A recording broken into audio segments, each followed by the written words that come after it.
James Maxwell എന്ന് പറയുന്ന ഒരു അമേരിക്കൻ വൈദ്യശാസ്ത്രജ്ഞനുണ്ട്. അദ്ദേഹം പറയുന്നൊരു വാചകം, ഒറ്റ വാചകമാണ്, മനോഹരമാണ്. അദ്ദേഹം പറയുന്നു, നിങ്ങൾക്ക് നിങ്ങളോട് തന്നെ സൗഹൃദത്തിലായിരുന്നാൽ ജീവിതത്തിൽ ഒരിക്കലും ഒറ്റപ്പെടേണ്ടി വരില്ല. പലപ്പോഴും നമ്മൾ മറ്റാരും നമ്മളോടൊപ്പം ഇല്ലല്ലോ എന്ന് കരുതി ജീവിതത്തിൽ നിരാശയോടുകൂടി ജീവിക്കുന്ന മനുഷ്യരുണ്ട്.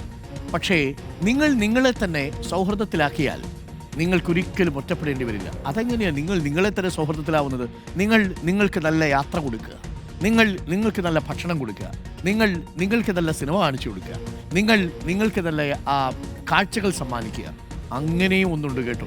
സോഡോഗാമി എന്നൊക്കെ ചില ആളുകൾ പറയും, നിങ്ങളെ തന്നെ കല്യാണം കഴിക്കുന്ന പരിപാടി. പക്ഷേ ഈ സൗഹൃദത്തിനൊരു പ്രത്യേകതയുണ്ട്. ഒറ്റയ്ക്കിരിക്കുന്ന സമയത്ത് ഒരു പുഴയുടെ ഒഴുക്ക് നോക്കുമ്പോൾ കൂട്ടുകാരൊപ്പം വൈബാക്കാം. പക്ഷേ അതിലും മനോഹാരിതയുണ്ട്. പുഴയുടെ ഒഴുക്ക് കണ്ട് തീരത്തിരുന്ന് സമാധാനത്തോടു കൂടി നിങ്ങൾക്ക് സൂക്ഷ്മമായ ചില ജീവികളെയും ശബ്ദങ്ങളെയും ഒക്കെ ശ്രദ്ധിക്കാൻ പറ്റുക എന്നുള്ളത്. അപ്പോൾ ഒറ്റയ്ക്കിരിക്കുക എന്ന മനുഷ്യരെ നോക്കിക്കൊള്ളൂ, അവരപാര ജീവികളായിരിക്കും കേട്ടോ. ഏകാന്തതയെ അനുഭവിക്കുകയും ആഘോഷമാക്കുകയും ചെയ്യുന്ന മനുഷ്യരുണ്ട്. അതും ഒരു വൈബാണ്.